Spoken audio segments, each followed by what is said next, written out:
নামাজ পড়াইছি, তারপরে তারাই পড়াইছি, তারপর ইসলামের দাওয়াত দিছি মানুষকে, ঠিক আছে।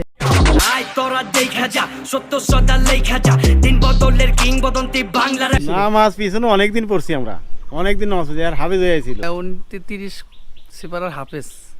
এলাকার তোর নাম করে আলাই দিয়েছে। والسماء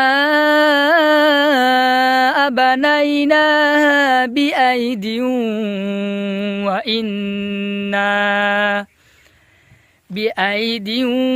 وإنا لموسعون।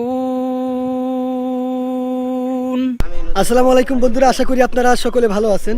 তো এই এলাকায় মানে দোকানে দোকানে দেখতে পাচ্ছি ভিড় আর মানুষের আনাগোনা, মানুষের বিভিন্ন কথাবার্তা। তো এখানে আসার পর যেটা শুনলাম, এখানকার এই যে বাড়িটা যে দেখতে পাচ্ছেন, এই যে একটা টিনের বাড়ি, এই বাড়িতে একটা ছেলে আছে যে কিনা হাফেজ ছিল।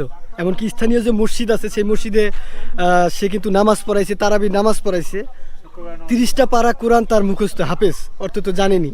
সেই ছেলেটা মানে ঢাকা থেকে এসে, মানে ঢাকা থেকে এমন একটা লেবাস নিয়ে আসছে যে টিকটকার লেবাস আমরাকে বলি, সেই টিকটকার লেবাস, চুলের কালার টালার করে নাকি একদম অবস্থা খারাপ। এই যে এখানকার মানুষজন, আমি আসার পর শুনলাম এই আলোচনায়, আর ওই ছেলে হচ্ছে ভিতরে।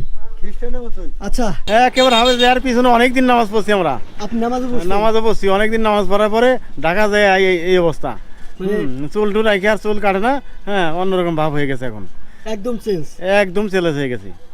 আচ্ছা, আগে নামাজও পড়তেন, তার পিছনে নামাজ পিছনে অনেকদিন পড়ছি আমরা, অনেকদিন নামাজ পড়ছি, আর হাফেজ হয়ে ছিল। আর এখন আকৃতিটা কি ধারণ করছে? চুল জায়গা জায়গাতে কাটছে, জায়গাতে কাটে না, এরকম চুলের আকৃতি, চুলে কি মান দেয় দিয়ে আসে এখানে, হ্যাঁ দিয়ে খেলে দিন মান না চায়, ওইটা বারবি না চায়।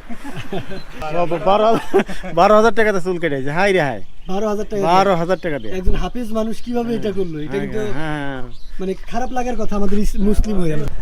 যাই হোক, একটা সময় এই গ্রামের যে মানুষজন আছে সবাই কিন্তু সেই শিপনের পিছনে নামাজ পড়তো, কিন্তু হঠাৎ করে শিপনের এই পরিবর্তন দেখে মানে এলাকাবাসী সবাই একদম হতভম্ব হয়ে বসে আছে। আর ও হচ্ছে সবসময় ঘরের মধ্যে থাকে, ঘর থেকে বের হইতেছে না, কম বাইর হয়, মানে এক একজন এক এক কথা বলে। তো যাই হোক, আমরা শিপনের সাথে কথা বলার চেষ্টা করব, আর সে হাফেজ থেকে কেন মানে এই রূপটা ধারণ করলো সবই শুনবো। অনেক অভিনেতাকে আমরা দিনের পথে আসতে দেখেছি, অনেক টিকটকারকে আমরা ইসলামের পথে আসতে দেখেছি, কিন্তু আজকে আমি আপনাদের সামনে এমন এক ছেলের পরিচয় করিয়ে দেব যে কিনা কোরআনের হাফেজ ছিল। কোরআনের হাফেজ থেকে আজকে সে টিকটকার। मैं बाजीगर सबसे अलग सबसे असली डिफरेंट कैलिबर।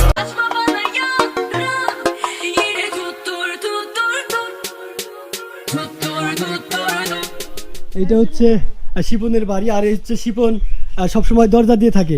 এই যে দেখেন, সবাই তাকে দেখার জন্য কিন্তু এখানে ওয়েট করতেছে, কিন্তু সবসময় দরজা দিয়ে থাকে। এই শিপন, সে কিন্তু খুলতেছে না ও দরজা। তোমার সমান কি বয়স বন্ধু মানুষ?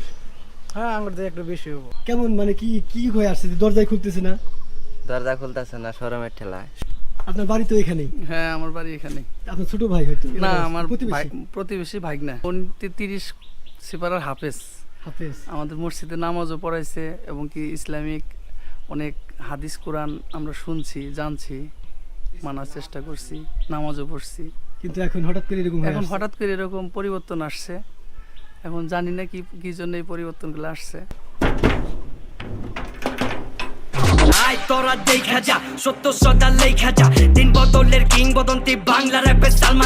শিপন, তার সাথে আমরা কথা বলবো, যেহেতু এখানে মানে গ্রামবাসী সবাই আছে, সে এমনিতেই ঘরবন্দি ভাবে জীবনযাপন করছে। তো যাই হোক, আমরা তার সাথে একটু দূরে গিয়ে কথা বলবো। قضى موسى الأجل وسار بأهله آنس من جانب الطور نارا। একজন কোরআনের হাফেজ, অর্থাৎ বুকের মধ্যে যার 30 পারা কোরআন রয়েছে, সে কেন বা কিভাবে এই টিকটক অর্থাৎ এই লাইনে চলে আসলো, জানবো তার কাছে। সে হচ্ছে 30 পারা কোরআনের হাফেজ। তার চুলের গঠনটা দেখেন, আসলে সোশ্যাল মিডিয়া বর্তমান মানুষকে কি পরিবর্তন করতে পারে। শিপন, জি, তুমি 30 পারা কোরআনের হাফেজ, তো আমরা শুনলাম তোমার মনে অনেক বড় একটা আঘাত আছে, দুঃখ আছে, যে জন্য তুমি আজকে এই পর্যায়ে। তো যাই হোক, স্বল্প পরিসরে আমরা শুনেছিলাম। আসলে তুমি মাদ্রাসায় পড়াকালীন একটা হুসুট খেয়ে, যেটা বললা তুমি, আর হচ্ছে তোমার ফ্যামিলিগত একটু হুসুট খেয়ে তুমি এটা হইছো, কিন্তু আমাদের মানে আমাদের যে দেশ বা আমাদের যে মুসলিম জাতি এটা কিন্তু কেউ মেনে নেবে না। জি। কারণ তুমি 30টা পারা কোরআন যার ভিতরে মুখস্থ, সে কিভাবে এই খারাপ কাজ করতে পারে? পরিস্থিতি এমন একটা জিনিস যে আপনাকে কই থেকে কই নিয়ে আসবে। আমি যদি নিজেকে নিজে না দেখতাম, আয়নাতে যদি না দেখতাম, আর যদি আয়না না থাকতো আর কি, তাহলে আমি কখনো বুঝতেই পারতাম না যে কি আমার নিজের ভিতরেও এতটা পরিবর্তন আসবে। একটা সময় আমি নামাজ পড়াইছি, আপনার মসজিদে সবাই আমাকে সম্মান করতো আর কি। নামাজ পড়াইছি, তারপরে তারাই পড়াইছি, তারপর ইসলামের দাওয়াত দিছি মানুষকে, ঠিক আছে। এই পথ থেকে যে আমি এই পথে আসবো আমি নিজেও কখনো কল্পনা করতে পারি না। আমি আপনাকে কি বলবো, ঠিক আছে। সংক্ষেপে তুমি বলো যে আসলে তোমার সুন্দর জীবন থেকে এভাবে কিভাবে এখানে আসলা? প্রথম নম্বর হলো আমার হুজুর, ঠিক আছে। দ্বিতীয় নম্বর আমার ফ্যামিলি। এই দুইটা কারণে হ্যাঁ, দুইটা কারণে। এটা কিন্তু ঠিক না। মানে তোমার জীবনে যত বড় সমস্যা আসুক না কেন, সেটার সমাধান কিন্তু একমাত্র আল্লাহ তাআলাই দিতে পারে। হ্যাঁ। এমনকি যে কোরআন তোমার মুখস্থ, সেই কোরআনই কিন্তু সব সমস্যার সমাধান। তো আমরা চাইবো তুমি এই লাইন থেকে ফিরে আসো। আগে যেরকম তোমার লেবাস ছিল, তুমি সেই লেবাসটা ধরো, নামাজ পড়ো, দেখবা সবকিছু আল্লাহ তাআলা ঠিক করে দিচ্ছে। জোহরের নামাজ পড়ছো তুমি? জি আলহামদুলিল্লাহ পড়ছি। জোহরের নামাজ পড়ছো? হ্যাঁ। ফজর? হ্যাঁ, ফজরও পড়ছি। মসজিদে না বাসায়? বাসায় পড়ছি, কারণ চুল নিয়ে মসজিদে যাইতে পারি না। তো চুল কাইটা ফেলালে তো মসজিদে যেতে পারতেছো। আচ্ছা, তুমি যে নামাজ পড়তেছো, হ্যাঁ, তোমার এই চুল নিয়ে তো নামাজ হবে না। বাকিটা আল্লাহর উপর, ঠিক আছে। আমি সুন্দর করে নামাজ পড়ি যেভাবে নামাজ পড়তে হয়, ঠিক আছে। আর আমি তো ওটা ইচ্ছা করে রাখি নাই যে আমি ইচ্ছা করে রাখছি যে সব কিছু আল্লাহ তো সব কিছু জানে যে কি যে এটার জন্য এরকম করতেছে না করতেছে। হয়তো সবাই খারাপ বলুক বা ভালো বলুক, সবাই কিন্তু এটা জানে যে আমি চুল রাখছি এরকম হয়ে গেছে এটা। কিন্তু আসল ঘটনা কিন্তু আপনার আমি ছাড়া কেউ জানে না। আমি ছাড়া, আমার আল্লাহ ছাড়া কেউ জানে না, ঠিক আছে। মানুষের চোখে একবার যে খারাপ হয়ে যায়, ঠিক আছে, যদি আমি আগে খারাপ থেকে যদি ভালো হইতাম, ঠিক আছে, তাহলে এটা সবাই আমাকে নিয়ে প্রশংসা করতো, বুঝেন নাই। কিন্তু এখন ভালো থেকে খারাপ হয়েছি, এটা নিয়ে সবাই ব্যাক কমেন্ট একটু করবেই, ঠিক আছে। এটা মানান লাগবে, কারণ আমি খারাপ হয়ে গেছি, এখন এটা মানান লাগবেই আমার। তো বন্ধুরা, আমরা নদীর তীরে আছি। শিপনকে অনেক বোঝানোর চেষ্টা করতেছি, কারণ একটা সময় সে 5 ওয়াক্ত নামাজ পড়তো, গ্রামবাসীকে নামাজ পড়াইতো, কোরআনের শিক্ষা দিত। সেই শিপনের আজকের অবস্থাটা দেখুন। আসলে কিভাবে বলবো, ওকে অনেকভাবে বোঝানোর চেষ্টা করতেছি। ও হচ্ছে ওর একটা হুজুরের কারণে। আচ্ছা, যে হুজুরটাকে তুমি বলছিলা যে তুমি প্রেম করো মানে একটা মেয়ের সাথে, হুজুর তোমাকে তখন নিষেধ করে নাই? আমি হুজুরকে বলছিলাম, হুজুর আত্মীয় হয় আর, ঠিক আছে। হ্যাঁ। আমি হুজুরকে বলছিলাম যে হুজুর আপনি কি বলেন, আমি তার সাথে রিলেশনে যাইতে চাই। তখন হুজুর আমাকে বলতেছে যে কি আচ্ছা ঠিক আছে, আপনার মতো আরো ছেলে পাবো, এটা আমাদের সৌভাগ্য, ঠিক আছে। আপনি রিলেশন যাই করেন, আপনি পড়াশোনা ঠিক মতো করবেন, ঠিক আছে।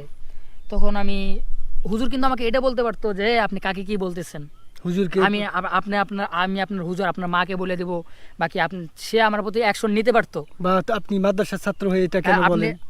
আর সে হুজুর, হ্যাঁ। আর আমি ছাত্র, তাহলে একটা হিসাব করেন যে তাকে আমি বলছি, সে আমাকে কিছু একটা বলবে, সে না বলে আমাকে আরো দিছে যে কি যে আপনি করেন, কোনো সমস্যা নাই, আমি আছি, ঠিক আছে। তাহলে ভাবেন যে কিরকম সে।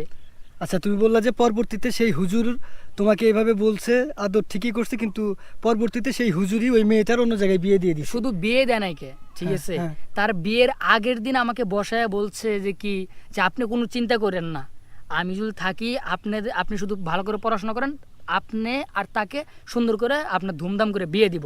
তার বিয়ের আগের দিন, ঠিক আছে।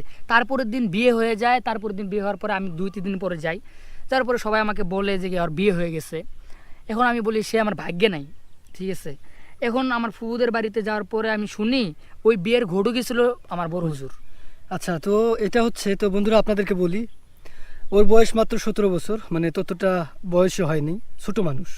তো সেই হুজুরকে ও দোষারোপ দিচ্ছে যে হুজুর আমাকে জীবনে, মানে সে নাকি মেয়েটাকে প্রচণ্ড পরিমাণ ভালোবাসতো, তো সেই সম্পূর্ণ দোষটা হুজুরকে দিচ্ছে। আর একটা কারণ হচ্ছে সে ফ্যামিলিগত কারণে নাকি হিট খাইছে, তো তার মা নাকি তাকে নিয়ে অনেক বাজে মন্তব্য, বা গ্রামবাসীকে তার নামে তার মাই নাকি অনেক কিছু মানে খারাপ কিছু মানে ছড়াইছে, সেখান থেকে সে হিট খেয়ে ধীরে ধীরে এরকম হয়ে গেছে। মোট কথা শয়তানের পাল্লায় পড়ে। মা তাকে এটা বলতেই পারে, আর একজন মেয়েকে আরেকজন ভালোবাসতেই পারে, তাই বলে যে তার এই ব্যাস নিতে হবে সেটা বুঝতেছে না এখন। তো শুনো, তোমার কাছে আমার দাবি, যেহেতু তুমি সে কিন্তু 30 পারা কোরআন এখনো মুখস্থ মানে বলে। আগে নামাজ পড়তো, নামাজ পড়ার অভ্যাস তার কিন্তু এখনো আছে। সে কিন্তু ফজর জোহর মানে 5 ওয়াক্ত নামাজই পড়ে যাচ্ছে, কিন্তু মসজিদে যেতে পারতেছে না, মানে মসজিদে যায় না, মানে মানুষ অন্যভাবে দেখবে। কারণ যে চুলের অবস্থা, আর বারবার চুল হাতাচ্ছ কেন? ভাই আমার চুল হাতেতে ভালো লাগে। সে টিকটকার হয়ে গেছে অলরেডি। এটা কিন্তু ফানি কোনো বিষয় না, এটা কিন্তু সবাই আমার টিকটক আইডিতে একটু ফলো করে দিবেন, ঠিক আছে? BX শিপন, সবাই একটু ফলো করে দিবেন, সার্চ দিলে আসবে। সে কিন্তু মাথার সমস্যা না, ছোট মানুষ এমনিতেই কারো উপর মানে রাগ করে এইরকমটা করতেছে। সে চুল ঢাকা থেকে সেই আক্তার আলী ভাইজা আছে, সেখান থেকে চুলটা কাটাইছে। গ্রামবাসী সবাই তার উপর মন খারাপ, কারণ যে শিপনের পিছনে একটা সময় মানুষ নামাজ পড়তো, তার আজকের অবস্থাটা দেখুন। তো শিপন, তুমি চুল কবে কাটাবা সেটা বলো। ভাই আমি চেষ্টা করব, এদিক তাকায় কথা বলো, চুল কবে কাটাবা? চুল কাটানোর জন্য চেষ্টা করব, বাকিটা দেখি। নামাজ কালাম আরো রেগুলার ভালোভাবে শুরু হ্যাঁ, করবে? নামাজ কালাম তো আমি নামাজ কালাম কোরআন শরীফ যদি ভুলে যাই তাহলে তো আমি কিছু না, জীবনে আমি তাহলে যা শিখছি এইগুলাই ভুলে যাই, তাহলে তো আমি জীবনে কিচ্ছু করতে পারলাম না, ঠিক আছে? আমি নামাজ এবং কোরআন শরীফটা প্রতিদিন পড়ি। আর আমি আপনার ভিতরে এমনিতে ঠিক আছে, কিন্তু বাইরে থেকে একটু পরিবর্তন নিয়ে আসছি, ঠিক আছে? তুমি যেহেতু বুঝতেছো যে তুমি ভিতরে ঠিক আছো, তুমি এটাও বুঝতেছো যে তোমার জীবনে যত প্রকার সমস্যায় হোক না কেন আল্লাহ তাআলাই সেই সমাধান দিতে পারে। এমনকি যে কোরআন তোমার মুখস্থ, বুকের মধ্যে যে কোরআনটা আছে, সেটাই কিন্তু সব সমস্যার সমাধান দিতে পারে। হ্যাঁ। তো তোমার কাছে ভাই আমার দাবি, অনুরোধ, চুল কাটাও। আগের মতো তোমার যে লেবাস ছিল, আগে যেভাবে তুমি মানে নামাজ পড়তা, কোরআন শিক্ষা মানুষকে দিতা, এই জীবনে চলে যাও, আবার ফিরে আসো, ইনশাল্লাহ দেখবা তোমার জীবন আল্লাহ তাআলাই ভালো করে দিবে। জি, আলহামদুলিল্লাহ আমি চেষ্টা করব ভাইয়া। এটা ভালো নয় যে তুমি যে দেখতেছো আমাদের গ্রাম অঞ্চল, তার মধ্যে হচ্ছে গ্রাম, আমাদের গ্রাম সাইড, হ্যাঁ। এটা মানুষ দেখে মানে আমি শুনলাম ওর এলাকায় তাকে নিয়ে সবসময় এখন কথা হচ্ছে। তো যাই হোক, আমি যেহেতু খবর পাইলাম তো চলে আসলাম, আসলে যেহেতু এলাকার মধ্যে এরকম একটা ঘটনা, তো আমরা গ্রামবাসী সহ আমরা সহ চেষ্টা করতেছি তাকে আগের পথে ফিরিয়ে আনতে। আমি সামনে বছরও তারাই পড়াইছি যেতে, তাহলে বেশি দিন হয় নাকি? গত রমজানে হ্যাঁ, গত রমজান তারাবি পড়াইছি। জি, আমি তারাই পড়াইছি, আমাদের মসজিদে আমি তারাই পড়াইছি। এটা আমরা বলবো হচ্ছে সোশ্যাল মিডিয়ার যুগ। এই যুগও কিন্তু একটা ইফেক্ট, যদিও তার ফ্যামিলি, যদিও তার হুজুর এটার জন্য দায়ীও বলছে, কিন্তু আমরা বলবো এটা হচ্ছে বর্তমান যে যুগের সোশ্যাল মিডিয়ার যুগ, অনলাইন প্ল্যাটফর্মের যুগ, এটাও কিন্তু দায়ী এর জন্য। আমরা যখন পড়াশোনা করতাম আজ থেকে 5 বছর 10 বছর আগে, তখনও কিন্তু 10 বছর আগে ধরেন, তখনও কিন্তু এরকম সোশ্যাল মিডিয়া, টিকটক এইসব ছিল না। তার ফ্যামিলি থেকে সে হুচুট খাইছে, হুজুরের কাছ থেকে সে হুচুট খাইছে, সে কিন্তু পরিবর্তন হইতো, মানে একটু খারাপ হইতো, কিন্তু এই লেবাসটা কিন্তু ধরতো না যদি না কিনা এই টিকটক না থাকতো। এই সেই মসজিদ, যে মসজিদে এই শিপন কিন্তু নামাজ পড়াইতো একটা সময়। فلما قضى موسى الأجل وسار بأهله آنس من جانب الطور نارا قال لأهلهم كثوا إني آنست نارا لعلي। আসলে সোশ্যাল মিডিয়া না থাকলে হয়তো আজকালকার ছেলে মেয়ে এমন পথ বেছে নিত না, কোনো হাফেজও টিকটকার হতো না। আমরা সবাই চেষ্টা করব এই শিপনকে আগের মতো করার জন্য, সে যেন সেই মসজিদে আবারও যায়, আবারও নামাজ পড়ায়, আবারও ইসলামের দাওয়াত দেয় সবার মাঝে। والسماء بنيناها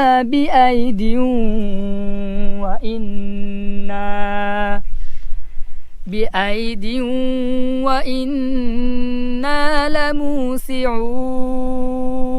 لموسعون والأرض فرشناها فنعم الماهدون